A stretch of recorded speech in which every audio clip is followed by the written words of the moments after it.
about you guys, but I have moments in time where I think about brands that I used to be obsessed with and wonder, whatever happened to them? And so for today's video, we're gonna be talking about Son&Park, because Son&Park, back in the day, used to be everywhere. They were dominating not only the skincare space, but the makeup space.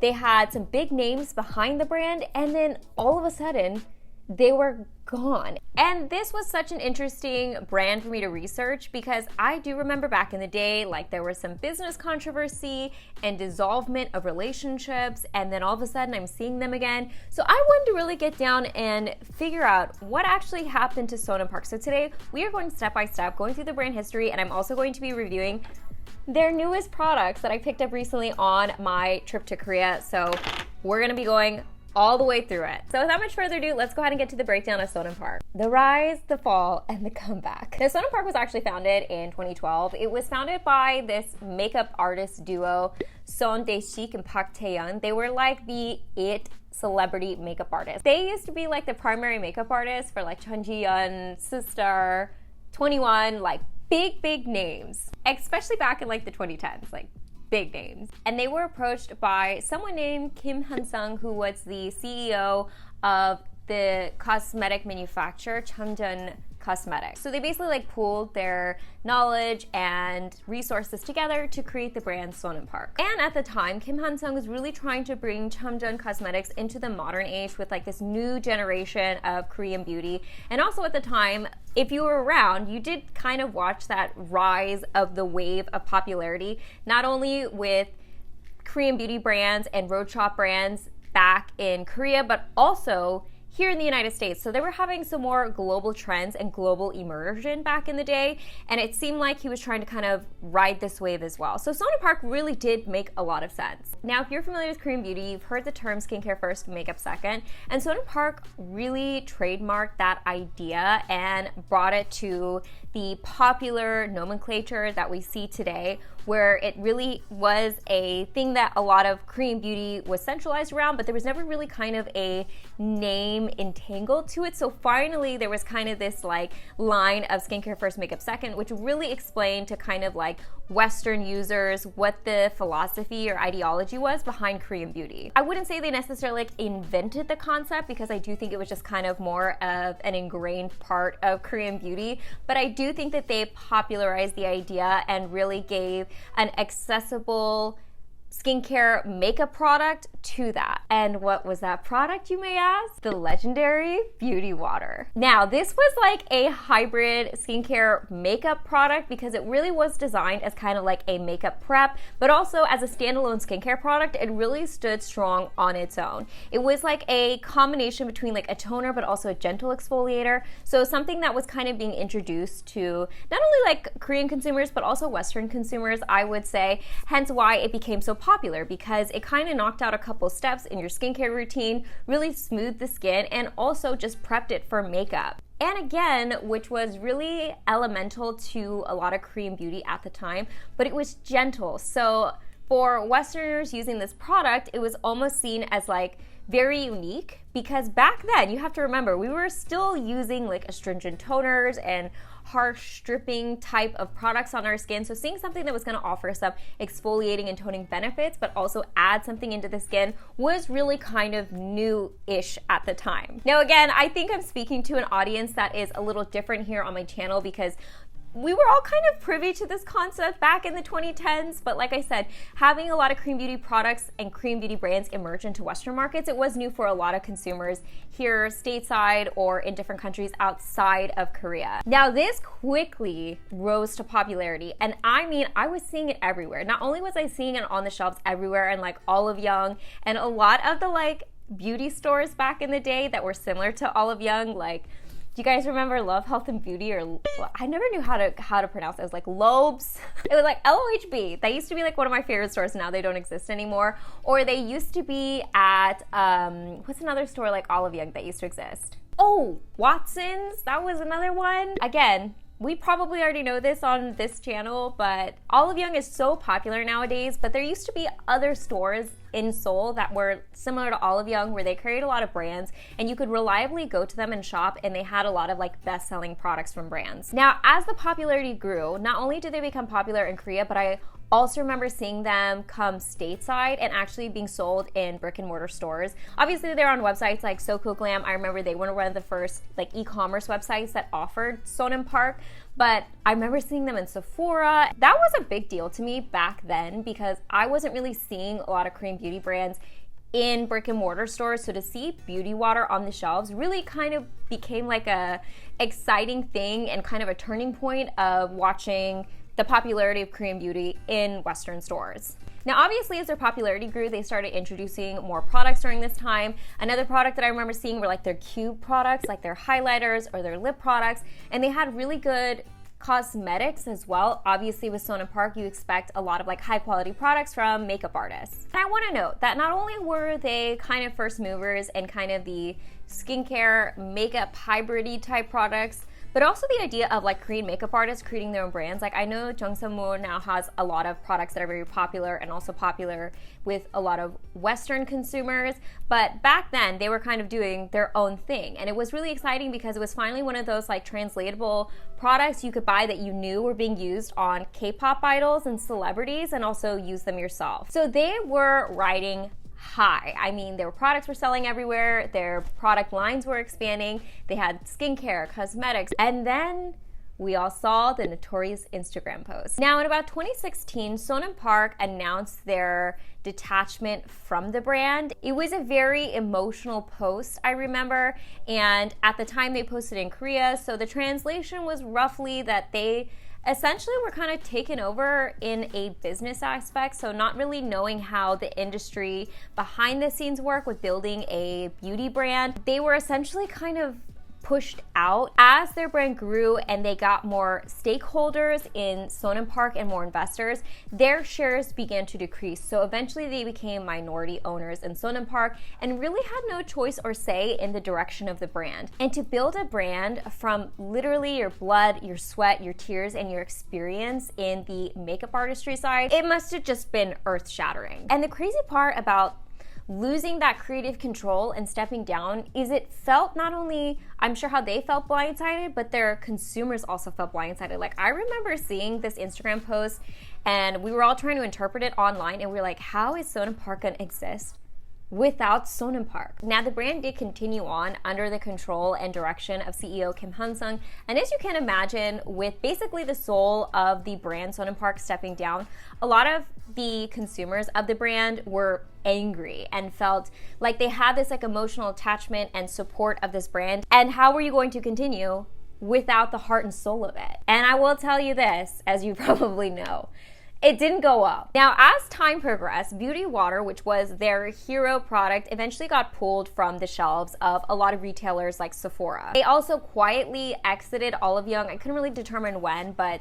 those are kind of like those big retailers that would promote and would sell that product. So not having Beauty Water on the shelves was basically a big hit to the brand. And after the departure of Son&Park, the direction of the actual brand seemed to really kind of teeter on the line of like feeling very generic and done and not really having that like creative edge that it used to have. It had a lot of backlash. I can remember products that were like launched after that point would immediately get torn apart, and really for good reason. It felt like what a lot of brands, like I feel like Moonshot also did this, where they were just kind of like launching products to just launch products and just like fill in gaps that they thought people would want, but really what the audience was looking for was something creative and different, not like a foaming cleanser. Now going back to Park Taeyoung and Sunday Chic and where they've been, honestly, I wasn't able to find a lot online of where they are now. It seems like with their departure from Son&Park, they kind of deviated away from having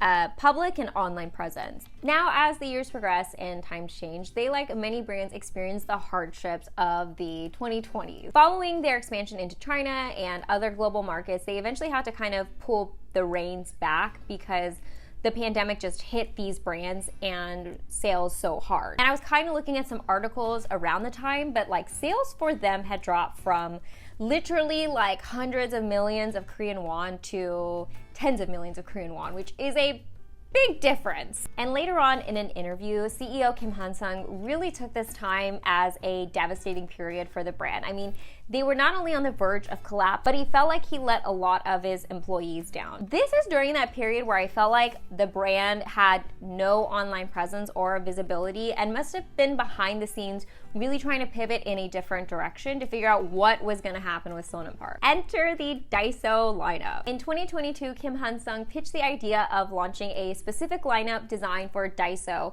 This lineup would be much more affordable, lower cost, and very budget friendly, but still maintaining the quality that Son&Park was known to have. And this is a shift, like I said, that I saw a lot of Korean beauty brands do at the time, probably because a lot of their consumers were much more budget conscious, having a lot less disposable income for things like beauty, and also because there are so many brands launching products all the time that it's much easier to try a lot of these products if they're at a lower price point than if they're at a higher price point, obviously. And when it comes to the beauty industry, obviously sales drive everything. So anything to kind of keep that wheel moving is necessary. And after 10 months of development in 2024, they launched their Arti Spread Color Balms, priced at about 3,000 won or $2.20. This balm became a viral hit, most likely because I did see some Korean content creators equate this to that Chanel Balm Essential, which is clearly way more expensive than $2. Obviously, they had very sleek packaging, fun colors, and a product in here that was very appealing to a lot of consumers. And honestly, a big pull for these products is that they're just at such a low price point. It's almost like a why not try it?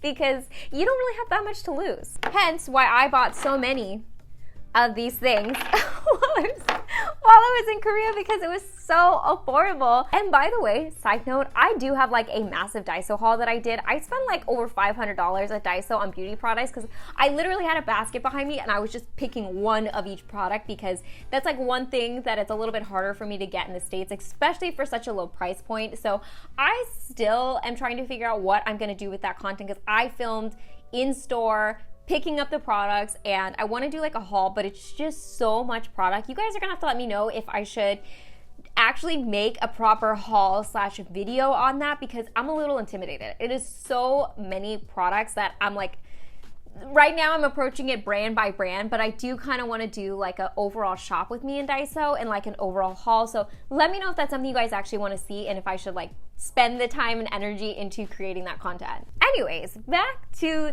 these products. Now, with the launch of these products, their sales increased by over 140%, netting the company over 5 billion Korean won, which is equivalent to about $4 million USD. And that being an annual revenue that Son&Park had not seen in a couple years, that really put them back on the map. Now, all the products that I'm going to be talking about in this video are at that 3,000 won price point. So again, the equivalent of that is about $2.20 USD. So all of these are basically as affordable as you can get when it comes to makeup products nowadays. And the first products I'm going to be talking about are the lip products, and these are the Son&Park Glow Tints. Now, these are kind of marketed as a lightweight lip stain that's supposed to be a bit more glowy, and to me, these felt pretty thick on the lips. I felt like formula-wise, I wasn't super impressed, and these almost felt more of like a vinyl style lip tint, so almost kind of creating a coating or a film on the lips, and not as glossy as I was expecting, but still somewhat shiny. Now, because like I said, it creates kind of a coat on the lips, I felt like it was a little bit more uncomfortable than lip tints that I'm used to, and I also felt like it was like sticky on my lips as well. Having said that though, the colors of these are super bright and they stain like crazy. So if you're looking for like a long lasting lip stain, you could probably use these and then wipe them off, like the coating, and then have the stain, but honestly that's a lot of work. So for me, these are kind of a miss. Like even at the lower price point, I wasn't very impressed by these. Moving on to the blur tints, which these are kind of like the matte velvety counterpart to the glow tints. And I liked these better, but still wasn't super impressed by these.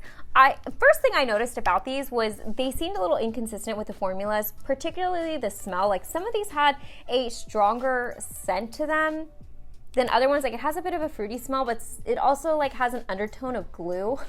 So I noticed that with some of the tints that I was trying, I was like, this one smells more gluey than the other. This one smells more fruity than the other. So that was kind of weird to me because it just felt very inconsistent, which is going to be a running theme with these Son&Park products. They were definitely more lightweight, and after a minute or two of application, they kind of dried down to that like soft, blurry slightly matte type of lip blur, but I also noticed that these just did not go on very nicely. I felt like they were a little bit streaky, and you can kind of see in the B-roll, hopefully, that it just looked a little bit patchy on my lips. So again, not a huge fan of these, but I did like them more than the glow tint. Last but not least, as far as the lip products go, are the oil plumpers, and these I was really excited about because these look beautiful. You can see that they have glitter particles in them, and honestly, I love lip plumpers, so I was really excited to try these. And upon first application, I did immediately notice that they had a little bit of that like minty, tingly feel. So even though these are advertised as like plumpers, I still felt like they didn't have that much of a plumping ability. It was more of like a minty feel. On top of that, again, I know that the name of these are oil plumpers, but these are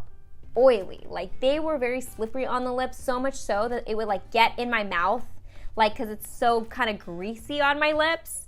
And I was really excited about the sparkle of these, but I felt like they didn't translate onto my lips as much as they look like they would in the tube, which is like, again, a big part of the appeal for me was the glitter or the shimmer particles in these, and I just feel like I didn't really see them. Messy, greasy, no glitter, and not really any plumping. Last but not least, I know what you guys are all looking forward to hearing about are the Arti Spread Color Balms, which I got in a couple different formulas. The first one that I tried are in the sparkle formulas, and these are the ones that have a bit of like a shimmery kind of look to them, a little bit of a glow, if you will. And again, this is kind of what I was mentioning earlier about like inconsistent. These felt really inconsistent to me. Like, some of them felt stickier than others, and some are more pigmented than the others, which is not really a deal breaker necessarily for me, because sometimes like I can go for a little bit more of a transparent look or a sheer look, and other times I want more of an opaque look. But the thing that really drove me nuts about these was they did not dry down really at all. They remained sticky. In fact, you can probably see in the B-roll again that like my hair is sticking to them. And these are not the type of products you want to put powder over top, because they are kind of that like shiny balm, so it just kind of cake up. Not super impressed by this formula specifically. I also didn't really see any of the shimmer to it. And I'm not gonna lie, at this point I'm feeling a bit discouraged, because the order that I'm reviewing these in are the order that I've tried them in, and as you can tell, not really rave reviews at this point. So when I had moved on to the blur formula, I was not having the highest expectations for these, but these ones were actually really lovely.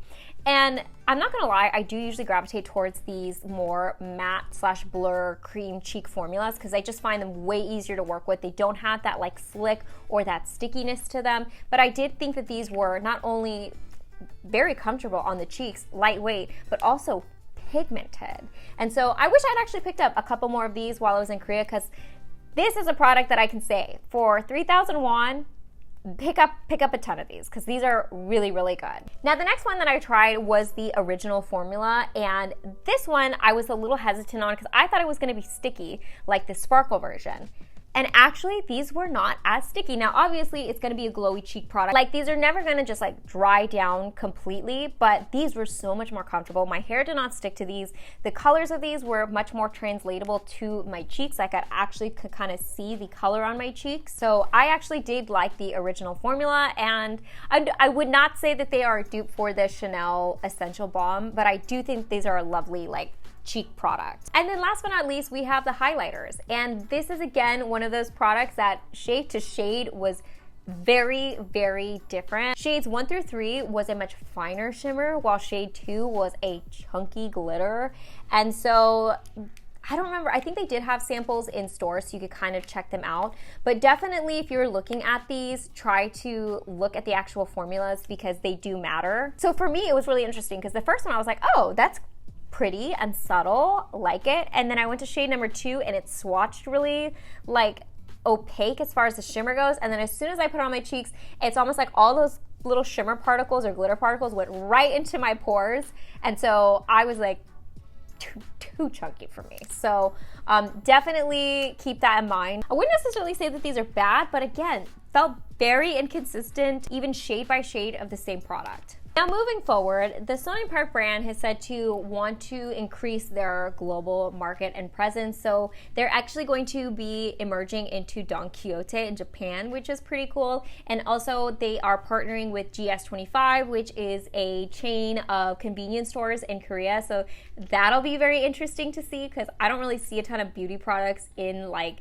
you know, CUs or 7-Elevens, those type of stores. And they are planning on expanding into different countries again, like Vietnam, Eastern Europe, and North America. It seems like now they're really focusing a lot of their branding and products on a Gen Z audience, as well as creating more affordable options and expanding into more kind of like fast retailers similar to Daiso and those convenient chains that I mentioned. Overall, Son&Park has been a very interesting brand for me to kind of watch their evolution over the years.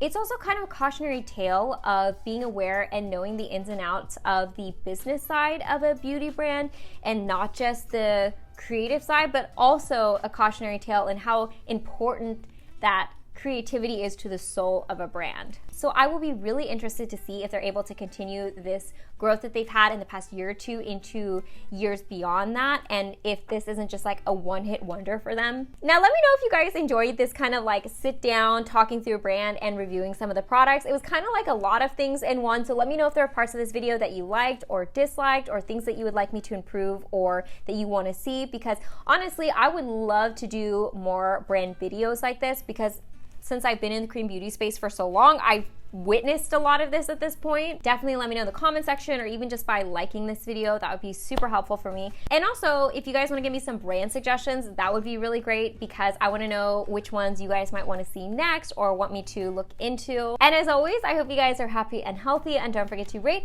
comment, subscribe, share with your friends and family, hit that notification bell, and I'll see you guys in my next video. Bye guys!